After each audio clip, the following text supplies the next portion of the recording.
I be moving. Whipping the foreign, I'm cruising. The money I'm speaking is fluent. All of my business booming. Stacking my cash in abundance. All of my family funded.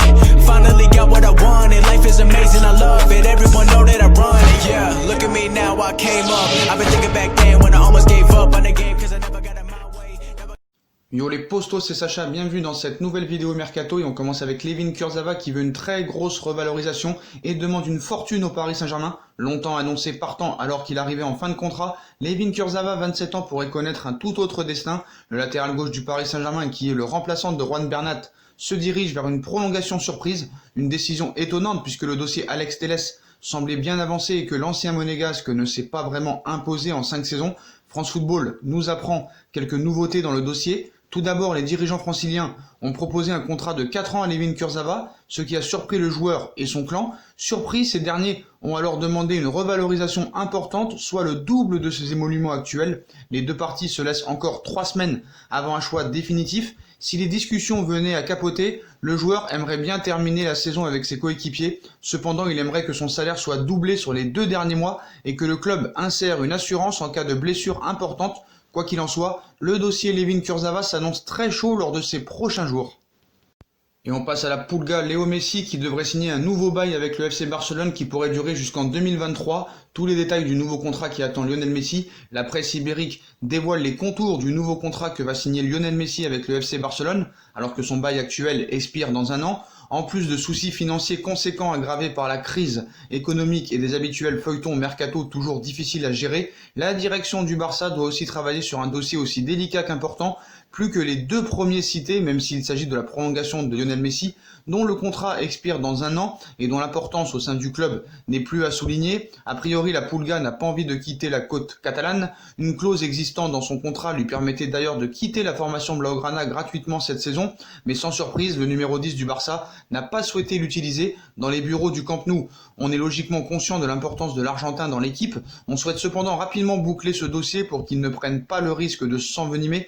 Un Messi heureux et performant sera impératif pour espérer gagner quelque chose cette saison.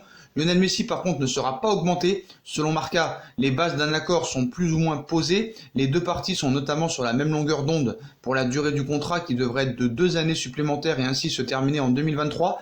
La clause permettant aux joueurs de partir librement quand ils le souhaitent sera elle toujours présente, une condition jugée indispensable par l'Argentin qui ne souhaite pas s'enfermer dans un contrat. Pour lui, pas question de se traîner sur le terrain et s'il estime qu'il n'est plus au niveau pour jouer au Barça, il souhaite pouvoir partir librement. Même si le média ne le précise pas, on imagine qu'il s'agirait là de rentrer au pays plutôt que de quitter son club formateur pour une autre grosse écurie européenne. Quant au salaire, il devrait rester le même, à savoir 35 millions d'euros par saison. Le clan Messi et l'état-major catalan sont donc bien partis pour signer cette prolongation, peut-être la dernière de la carrière du sextuple Ballon d'Or. Mais ce n'est pas tout, puisqu'une fois ce dossier réglé, les Catalans vont devoir s'atteler au nouveau contrat de Marc-André Ter Stegen et cette fois les positions des deux parties sont assez éloignées.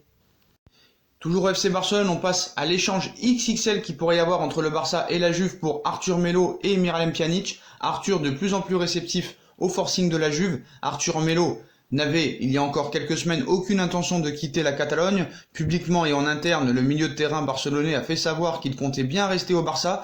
Et c'est ce qui faisait bloquer l'opération Pjanic, puisque la Juventus ne voulait que le Brésilien dans le cadre de cet échange entre les champions en titre italien et espagnol. Mais la donne pourrait avoir changé pour celui qui avait été titulaire face à Leganés et qui a dû se contenter d'entrer en jeu contre Mallorca et Séville. Selon Sky Italia, le milieu de terrain de 23 ans commencerait peu à peu à écouter les propositions de la Juve.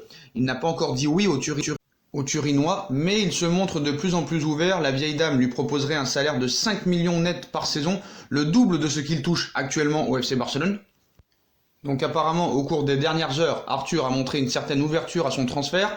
Ce n'est pas un oui définitif, mais le dialogue avec le directeur Fabio Paratici est constant. La Juve, lui, offre 5 millions d'euros par saison, 2 fois plus que son salaire actuel. C'est quand même à souligner. Est-ce que cet échange va se faire? Arthur, lui, n'est plus sûr de vouloir rester au Barça et commence à discuter avec la Juventus, donc à voir. Apparemment, lui vaudrait 80 millions d'euros et Pjanic 70 millions d'euros, donc échange possible. Ils sont de retour, ils nous avaient manqué, mais on savait très bien qu'ils reviendraient. Le Barça a tranché entre Neymar et Lautaro Martinez, en difficulté dans les négociations avec l'Inter Milan concernant Lautaro Martinez. Le Barça se demande s'il n'est pas mieux de tout miser sur Neymar. Le choix a été fait selon nos grands amis Sport. Cet été, le FC Barcelone veut faire une signature spectaculaire.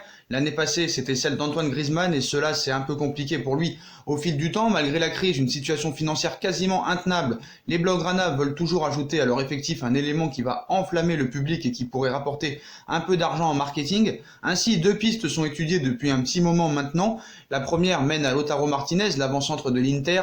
L'international argentin a tout pour prendre la succession de Luis Suarez, qui a même été proposé à la formation lombarde. Pourtant, les négociations avec l'écurie italienne ne se passent pas vraiment bien puisque les Nerazzurri restent bloqués sur le paiement de la clause du joueur, 111 millions d'euros. Ces difficultés pourraient amener le Barça à laisser tomber. Le Barça penche pour Neymar, c'est en tout cas ce qu'explique Sport ce dimanche matin. Sur sa une, le quotidien avance que les difficultés dans les négociations poussent les dirigeants à se demander s'il n'est pas préférable d'essayer encore de ramener Neymar à la maison, malgré le fait qu'il cherche un avant-centre, ce que le Brésilien n'est pas.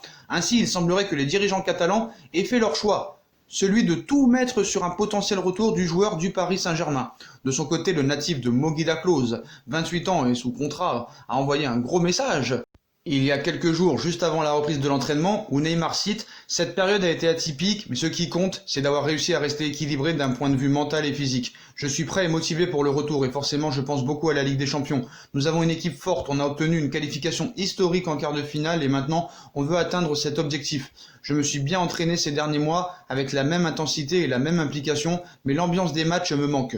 Je n'en peux plus d'attendre de fouler les terrains et si Dieu veut, d'écrire l'histoire. Reste à savoir s'il veut marquer l'histoire. Mais oui, il va marquer l'histoire avec le Paris Saint-Germain et les Postaux. Donc, morale de l'histoire, c'est que d'après nos grands amis Sport, spécialistes du FC Barcelone, le Barça n'a pas les moyens de payer la clause de Lautaro Martinez qui est à 111 millions d'euros, mais a les moyens de faire Neymar, alors que le Paris Saint-Germain demande au moins 200 millions d'euros pour lâcher Neymar. Donc c'est quand même assez marrant. On vous rappelle aussi que Neymar a 3 plaintes contre le FC Barcelone et le FC Barcelone en a une contre Neymar. On rappelle que le Barça a gagné le premier procès et que Neymar est condamné à verser 8 millions d'euros au FC Barcelone et Neymar a fait appel de cette décision et refuse de payer cette somme au FC Barcelone. Donc il y a vraiment de l'amour entre le Barça et Neymar. Ça c'est sûr qu'il va revenir. Non, c'est à mourir de rire. Neymar ne bougera nulle part les Postaux. Donc soyez rassurés. Voilà les Postaux, c'est la fin de cette vidéo comme d'habitude. Dites-moi en commentaire ce que vous en pensez, je compte sur vous pour bombarder la barre de like, on partage, on commente, on s'abonne, on active la petite cloche pour être tenu au courant des vidéos en direct qui vont sortir, on me rejoint sur mes différents réseaux sociaux, ainsi que sur Utip et sur ma deuxième chaîne YouTube No Feeling qui sera en bas en lien en description. Voilà les Postaux, je vous souhaite à tous une très bonne continuation, prenez soin de vous et à très vite pour une nouvelle vidéo les Postaux. Tchuss.